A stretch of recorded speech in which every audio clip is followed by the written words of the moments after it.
Hello everybody, and thanks for tuning in. We're going to do some Whoop motor testing.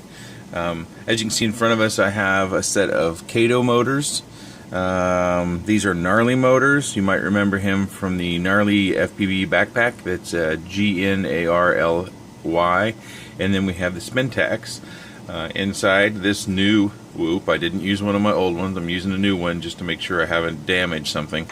We'll get a baseline from this, and then we'll start going through all these different motors, and we'll be testing with a MyLipo 175 mAh 25 to 50C battery and my trusty Devo bound to it. And what we're going to do is I'm going to use this blue tack. I get this question a lot, so this is it. There's also Fun Tack from Loctite. I think there's also another one called Office Tack, which is actually a really deep, dark, rich blue. But anyways, it comes in various names. If you search for adhesive, putty, non-toxic blue, something like that, it'll come up. But I'm going to put some on the motors, press it down, and see what kind of lift we get. Now, the last time I did kind of a brushless motor shootout, I just did a quick punch.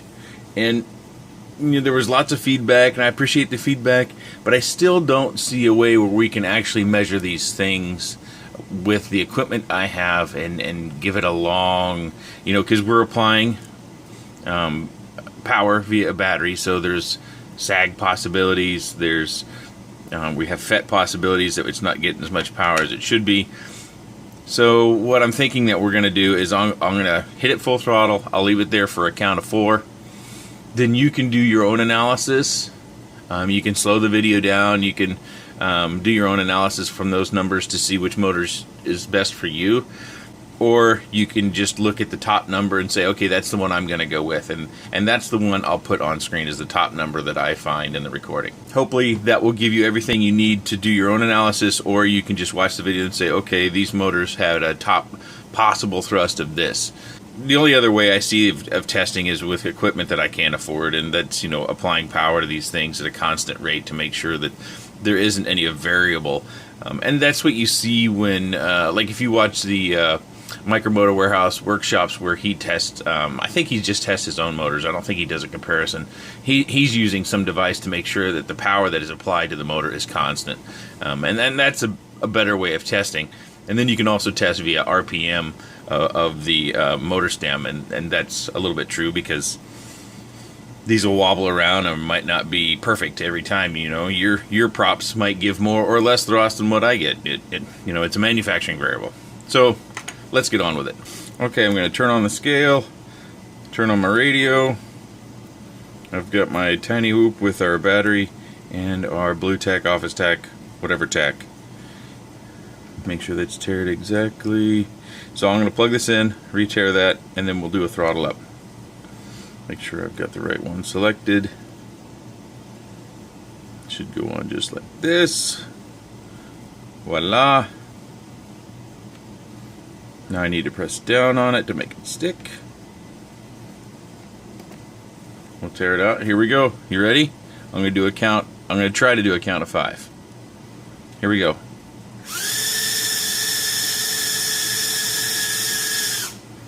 Alright, so there's a count of 5, and I'll put the top number right up here. Alright, I had a little issue. One of the props, which I believe was this one, flew off, and I'll put that video up here. And so the prop was just too loose. It wouldn't stay on anymore. So what I did was I just took a little glue, this particular glue, because I had it, and a needle. Can you see that? And I just put some on the needle, and I run it up inside very gently.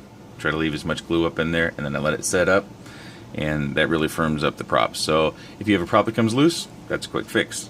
Okay, so I had to recharge the battery again, and let me turn on my Devo here, make sure she's going to be able to bind. And we'll plug her in. Battery is freshly charged, as I said.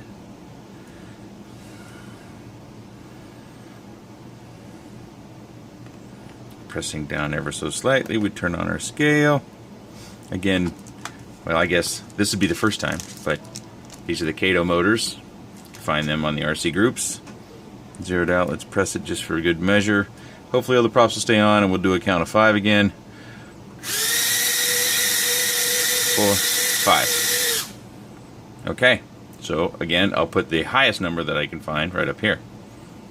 Next up, we're going to go with the gnarly motors. Next up is the gnarly motors. They come packaged like this.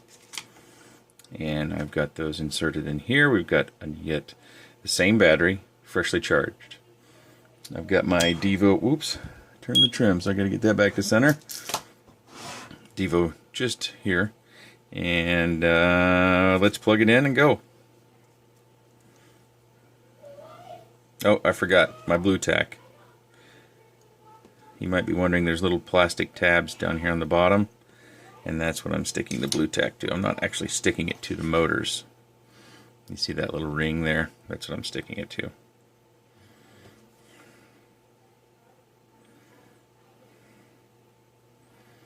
Okay, now we're ready to plug in.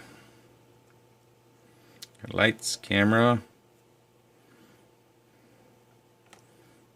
Give it a slight press down. Okay, it's all set bound. Wait for the scale. It says 0, but we'll tear it anyways. Here we go on a count of 5.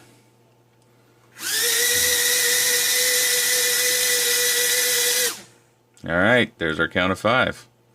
On to the Spintechs.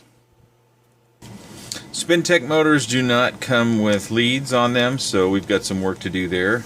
I have pulled out some ends and I will be connecting those two there. These wires are quite tiny, so it only require the smallest of heat shrinks. So I'm going to do that. We'll come back, assemble that whoop one final time, and we'll see what we get for a thrust test. Alright, I got everything reassembled here, and we're going with the Spintech motors. And you can see all the cobbled together little bits in my soldering job. So let's plug it in. Oh, I forgot to turn on my Devo. Get that going. Plug it in. Press it down ever so carefully. Alright, we're set to go. Let's turn up the scale. Zero it out just for good measure. Full throttle up and a count of 5. Here we go.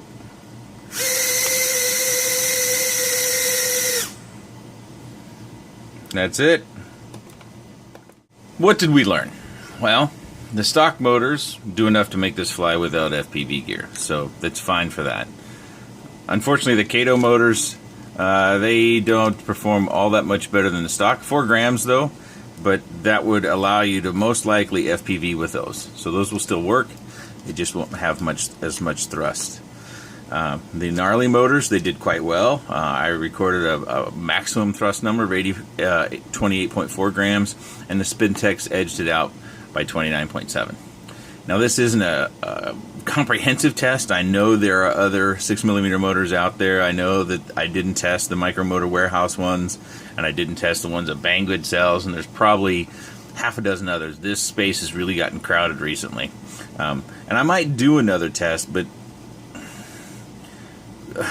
I don't have the funds in order to buy every possible motor to do a test like this. But I was hopeful that this would give you an idea of some of these motors and how they perform. There's something that you need to keep in mind, though, that these aren't definitive numbers by any stretch of the imagination. We might see the gnarlies and the Spintechs flip-flop depending upon the set that you have, or one particular motor. So that there's a manufacturing fault, and I don't know what it is because it's going to vary by company, that is going to change the dynamics of how these motors perform. And maybe one set of motors is really robust compared to another. This isn't a long-term test. This is just a thrust test. I did the count of 5, and so that you would be able to look at it and make your own analysis. So leave your comments down at the bottom. If you have a set of motors that you've tried and you've done a thrust test, include that information so others can learn.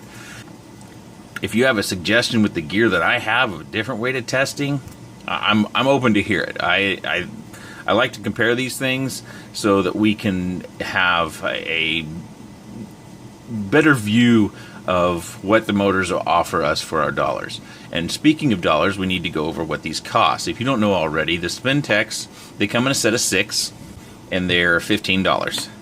The Kato motors, let me see what those are. Those are $14. The Gnarly motors, oh, that's not it. The Gnarly motors are $13.99. And these come in a set of 4, this come in a set of 6. So that may sway your value one way or another. There's also other motors that you can look at buying as well. But one thing is for sure, is FPVing with this little tiny guy is fun. And you probably noticed I haven't really posted any videos about this, and it's kind of because there's all sorts of videos available for the tiny hoop, as it's been called or renamed.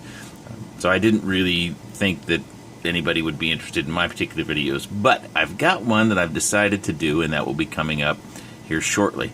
And I hope to have a little bit of fun with my family and the tiny hoop together. So, questions and comments in the section down below. If you like the video, give it a thumbs up. If you like the tiny hoop, give it a thumbs up. And go have some fun. Thanks for watching.